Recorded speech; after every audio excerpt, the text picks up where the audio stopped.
हमारे क्लाइंट ने एक स्पा सेंटर में गया। आपका क्लाइंट मेल है? मेल है। एक स्पा सेंटर में गया। स्पा सेंटर में जाके उसने जो है अपना नॉर्मल जैसे आप मसाज कराते मसाज कराया। एंड उस टाइम पे क्योंकि कई सारे spa centres illicit services illegal services provide करते हैं, तो वो लड़की ने जो है उसने रिलेशनशिप बनाए हमारे क्लाइंट के साथ। अब रिलेशनशिप बनाते टाइम उन्होंने रिकॉर्ड कर लिया उसके सारे वीडियो को इंटेंशनली। अब इंटेंशनली रिकॉर्ड तो कर लिया उसने, लेकिन उस टाइम पे यूज़ नहीं किया उसने क्या किया, अंडर ए स्ट्रैटेजी यूज़ किया। स्ट्रैटेजी क्या करी उसने कि वो और कई बार मिली उससे और हर बार उसके वीडियो बनाती थी, बल्कि उससे साथ में अपने वीडियो बनवाई थी कि मेरे मोबाइल में हम दोनों का साथ में वीडियो बनाते हैं। ठीक है, उसको ट्रस्ट हो गया था, उसने कहा सेफ रखेगी, वो उसको ये लगने लगा मुझसे प्यार करने लगी है। ठीक है, सो लड़के को, हाँ, तो उसने अपने इंटेंशनली अपने वीडियोस बनवा लिए उस लड़की के साथ।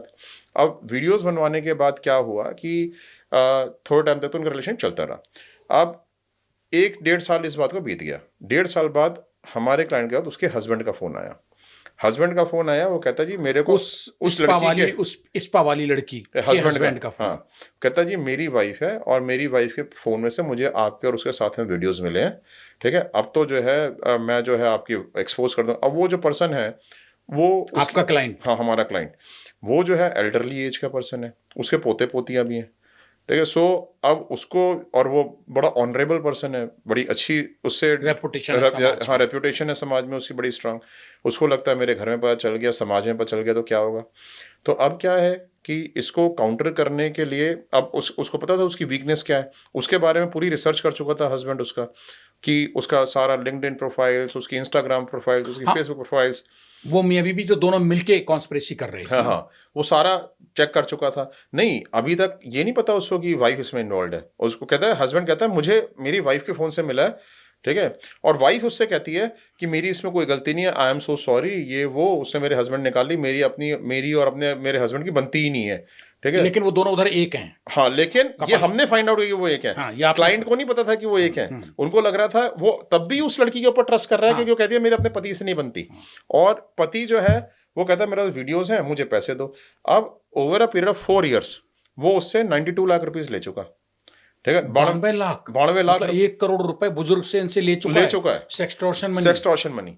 और सोचो आप कि उसने जो है एफिडेविट भी साइन करके दे दिया हमारे क्लाइंट को। एफिडेविट बनवा लिया हमारे क्लाइंट ने। स्मार्ट था, लेकिन इतना स्मार्ट नहीं था कि उसको पता नहीं था एफिडेविट की वैल्यू कुछ नहीं है इसकी। ठीक है, उसने ये भी लिख दिया कि बस ये मैं आपसे लास्ट इंस्टॉलमेंट ले रहा हूँ। ठीक है, इसके बाद मैं आपसे कोई इंस्टॉलमेंट नहीं लूंगा, 10 लाख रुपए फाइनल मुझे दे दो। ठीक है, वो एफिडेविट भी उसके पास है, लेकिन वो 10 लाख रुपए देने के बाद फिर से ब्लैकमेल करना शुरू कहता है कि कर लो जो एफिडेविट का करना। ठीक है, सो क्या है कि अब वो था, हमारा क्लाइंट है on verge of suicide, committing suicide, मतलब वो आत्महत्या पे उतारू है। बिल्कुल ऐसे कितने लोग आए हैं हमारे पास जिनको हमने बिल्कुल आखिरी टाइम पे बचा लिया है। वो तो बिल्कुल सुसाइड करने को तैयार बैठे थे। अब ये बुजुर्ग बच पाए आपकी मेहनत से या नहीं? बिल्कुल बच गए। हमने उनको पूरी सेफली उनको बाहर निकाल लिया उस सेक्सटॉर्शन के रैकेट से। हमने पता किया, उस आदमी के ऊपर इन्वेस्टिगेशन करी, उसका बैकग्राउंड चेक किया, उसके लीगल केसेस चेक किए, उस लेडी की लीगल केस चेक किए। हमने फिर ये चेक किया कि उस लेडी ने 5 लोगों के ऊपर ऑलरेडी रेप का इल्जाम पहले लगा रखा है, फॉल्स रेप केस बना रखा है।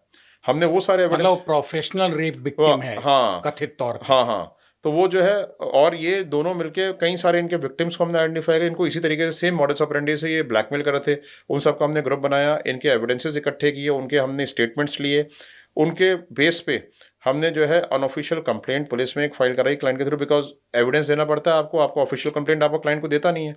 तो हमने पुलिस को अपने कॉन्फिडेंस में लेके अनऑफिशियल कंप्लेंट फाइल कराई। अनऑफिशियल कंप्लेंट फाइल करा के इन लोगों को, इन हस्बैंड वाइफ को उठवा के इनसे सारे इनके एविडेंसेस दिखाए। तो पानी हो गया, इनको पता लगा कि अब तो हम जेल जा रहे हैं। थोड़े टाइम के लॉकअप में बंद कर दिया जेल के अंदर, तो हवालात में, थाने की हवालात में। तो रो के इनकी हालत ख़राब हो गई।